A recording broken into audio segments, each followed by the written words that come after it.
Okay everyone, today is September 10th, 2024. This is the series where I go over to r/games to keep you and me updated on everything going on in the world of video games. Let's see what we got today. This morning was PlayStation's technical presentation. I already know of one piece of news that came from that presentation, but I'm wondering if we're going to see anything else. Looks like that piece of news is the first thing right off the bat. We did get a first look at the PlayStation 5 Pro. We also have a release date, November 7th, and the price, $699.99. Yes, that is right. $700 for the PlayStation 5 Pro. $700. The way it looks, it doesn't really look any different than the PlayStation 5 in my opinion. So the big pieces of information, you're getting a 2TB SSD, you are getting a DualSense wireless controller with the purchase, and a copy of Astro's Playroom pre-installed. The PlayStation 5 Pro is diskless at $700, so you have to pay extra if you want the disk drive separately. As expected, you're getting an upgraded GPU, you're getting advanced ray tracing, and AI-driven upscaling. Interesting, what does it mean by that? We're also introducing PlayStation Spectral Super Resolution, an AI-driven upscaling that uses a machine learning-based technology to provide super sharp image clarity by adding an extraordinary amount of detail. So they're using AI to add detail to upscale things. At this point, I'm just wondering who's willing to pay $700 for a PS5 Pro when I feel like the PlayStation 5 hasn't been out that long, and it also doesn't feel like there's a ton of exclusive games just for the PlayStation 5. Especially at $700, that's so much money, especially for an incremental upgrade. All right, well, we'll see if there is any more information about PlayStation coming from the technical presentation, but I think that's the big thing. After that, we have an article, Games Industry Layoffs Not the Result of Corporate Greed, and Those Affected Should Drive an Uber, says ex-Sony president. Oh man, okay, so that's ex-Sony president. I mean, that's an awful thing to say, but if that was the current Sony president, it would be exponentially awful. This article comes from Eurogamer, written by Ed Nightingale. Ex-Sony Computer Entertainment Europe President Chris Deering does not believe recent layoffs across the game industry have been a result of corporate greed, and said workers who have lost their jobs should drive an Uber or go to the beach for a year until employment settles. Deering was a guest on games writer Simon Parkin's podcast, My Perfect Console, where the pair discussed games industry layoffs. Okay, here's maybe the full quote. I don't think it's fair to say that the resulting layoffs have been greed, says Deering. I always tried to minimize the speed with which we added staff because I always knew there would be a cycle and I didn't want to end up having the same problems that Sony did in electronics. Deering acknowledged recent layoffs at Sony include the London studio, but noted if the money isn't coming in from the consumers on the last game, it's going to be hard to justify spending the money for the next game. He continued, I think it's probably very painful for the managers, but I don't think that having skill in this area of game development is going to be a lifetime of poverty or limitation. It's still where the action is, and it's like the pandemic, but now you're going to have to take a few, figure out how to get through it, drive an Uber or whatever, go off to find a cheap place to live, and go to the beach for a year. But keep up with your news and keep up with it, because once you get off the train, it's much harder. I don't.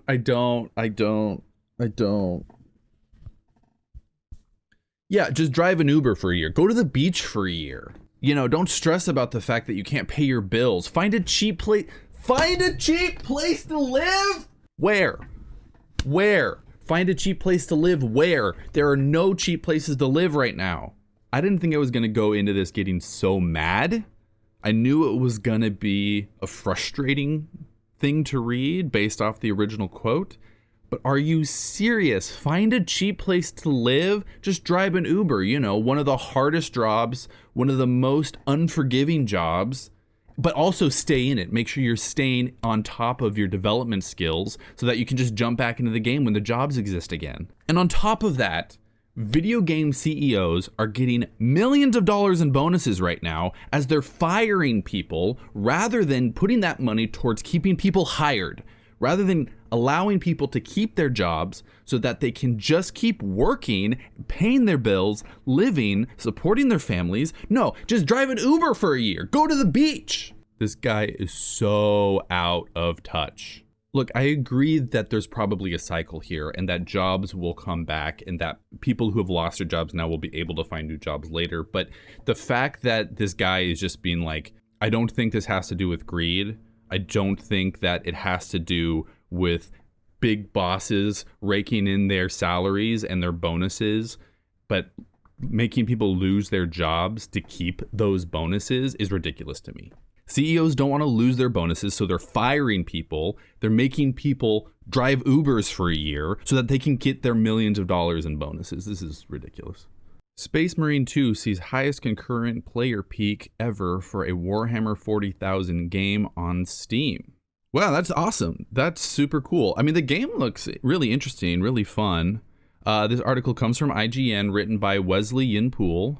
Space Marines 2 launched proper yesterday, September 9th, after 4 days of early access and soon shot to record-breaking success for a Warhammer 40,000 game. Space Marine 2 saw a huge 24-hour peak concurrent player count of 225,690 on Steam, the highest peak ever seen for a Warhammer 40,000 game on Valve's platform, alongside a very positive user review rating. Indeed, Space Marine 2 is now the most played Warhammer 40k or Warhammer game ever on Steam. To put the launch into context, Space Marine 2 knocked Total War Warhammer 3's 166,754 peak concurrents into second place. That's a big difference. Like 60, 70,000 people more playing at the same time than second place. Well, congrats to Space Marines 2. I'm glad the launch has been so successful. Looks like we have a launch trailer for Satisfactory 1.0. Does that mean this is the first update for the game? Let's watch the trailer. Okay, yeah, I do know this game. Yep. So this must be one of the first sort of main updates to the game, 1.0, the next sort of major release. The second I see the conveyor belts, I'm like, I know what this game is. It's incredible. There's a lot going on for a game to handle all at once. Oh, cool. It's like tubes you can travel around on. It's the game's only in early access, and now I get it. I see now. Great. So the game has been in early access, and it is finally being released fully. Let's figure out when the release date is. Oh, it's out right now. That all makes sense. Okay, that's why it's Satisfactory 1.0. It's like, isn't that just when the game is released? Ooh, controllers. That's cute. So the game's coming to console. 2, yep. Soon, TM. Soon, TM. Congratulations to Satisfactory for its full release coming out of early access. That's really exciting. I can't wait to see videos online of people just completely breaking the game. All right, next up. The Crew 2 and the Crew Motorfest. We can confirm an offline mode to ensure long-term access to both titles. Stay tuned for more news in the next months. We heard your concerns about access to the Crew games. Today we want to express our commitment to the future of the Crew 2 and the Crew Motorfest. Okay, these are games that came out a while ago that probably relied primarily on online modes for play, multiplayer mode so that you're playing with people online from around the world. As the games are getting older and they're probably not going to be able to keep the servers up, it makes sense that they would create an offline mode so that people who still enjoy playing the games can keep playing them and not forced to be online. That's awesome. I feel like so many games that rely on multiplayer, when they have their servers shut down, the games just end and they're no longer playable. So the fact that these games are going to continue to be playable is great. All right, this is the full technical presentation from PlayStation. I'm going to give this a watch, and I'll let you know if there is any other new information I find important enough to tell you about. So right now, Mark is talking about fidelity mode versus performance mode on the original PlayStation 5. Fidelity mode focusing on graphics, but only 30 frames per second, and then performance mode, the graphics are a little reduced, but you get 60 frames per second. I'm guessing this is going to go into the PlayStation 5 Pro being able to basically do both. You get the best graphics while also getting 60 frames per second. We will see though. I don't know. So yeah, those three things I talked about before in an earlier post, the big graphics card, the AI, the advanced ray tracing, those are the three things Mark is talking about so that the game can get to 60 frames per second but still have the best graphics possible. So yeah, that's pretty much it. Obviously it gets a little bit of a redesign as well. You got those black stripes on the side now. Woo, it looks so different. But that was the big focus, trying to make sure games have better graphics, better frame rates. If that's worth $700 to you, there you go. Let's go on and scroll now. A little bit more Space Marines 2 news, it looks like. I'm guessing 2 million means 2 million total sales. I mean, it's great. It's always great when a good game is getting rewarded and having a great response. Okay, let's keep on scrolling down here. Christopher Dring, Astrobot's UK sales, physical only so far, aren't huge. Opening week is about a third lower than 2021's Ratchet & Clank Rift Apart, and I expect a larger sales tail for Astro. It certainly sold more copies in the UK in just 2 days than Concord sold worldwide. All right, this is just a Twitter post here from Christopher Dring. Opening week is about a third lower than 2021's Ratchet & Clank. It's an interesting comparison. I would wonder if the difference is made up in the digital sales, just because as time has gone on, more and more people are focusing on buying digital rather than buying physical. Physical numbers I know are always easier to track than digital numbers are. Companies like PlayStation are less likely to reveal digital sales. But at the same time, I feel like word is just starting to get out about Astrobot and how good of a game it is. I would be curious, as the tweet says, I would be curious to see how sales continue to grow over time as more and more people play it and more people talk about it. Okie doke, next up, Towerborn releases in Steam Early Access today. Okay, cool. I talked about Towerborn a couple of days ago, so I'm not going to go super in depth into it now, but if it's a game you're excited for, you can jump into it starting today, into Early Access at least. Next up, we have Family Market, a really important focus for PlayStation, CEO says. That would make sense to me.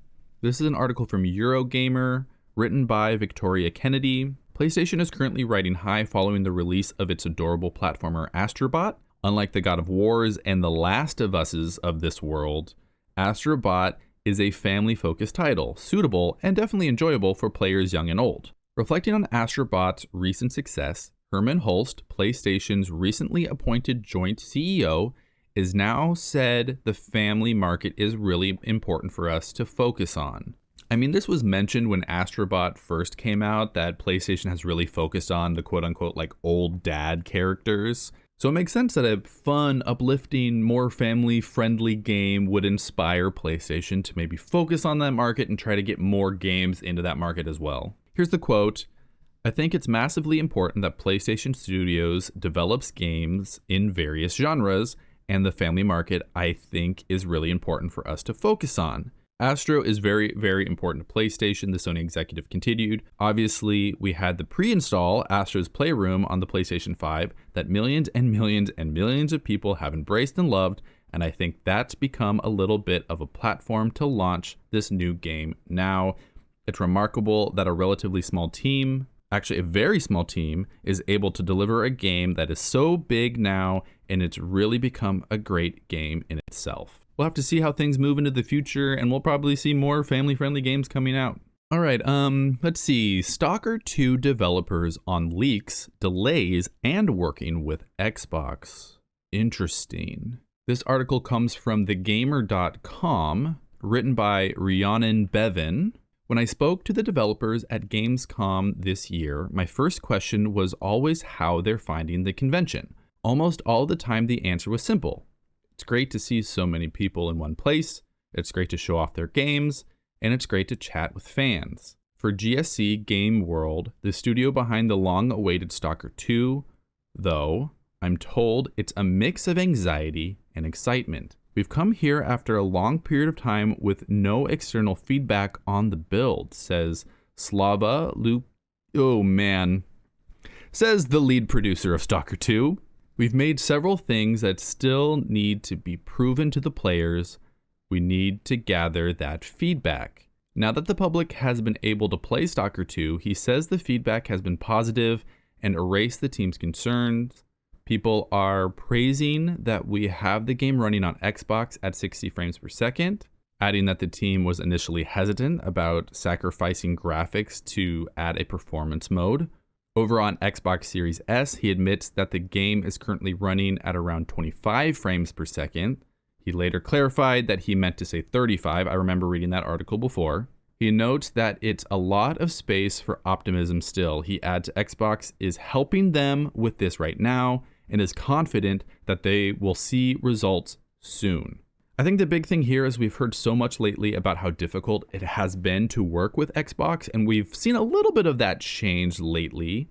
It's nice to see that they are getting support from Xbox, and they do have a bigger section of the article all about working with Xbox here, so you can get more detail about that if you want to give this article a read later. But yeah, I think that is the biggest news I got from this, with just all the news that's been coming out about Xbox lately. All right, I've scrolled down quite a ways, and it feels like that's everything for today. I did find this launch trailer for an indie game called Immortal Hunters, so let's go ahead and give that a watch while I sign off for today.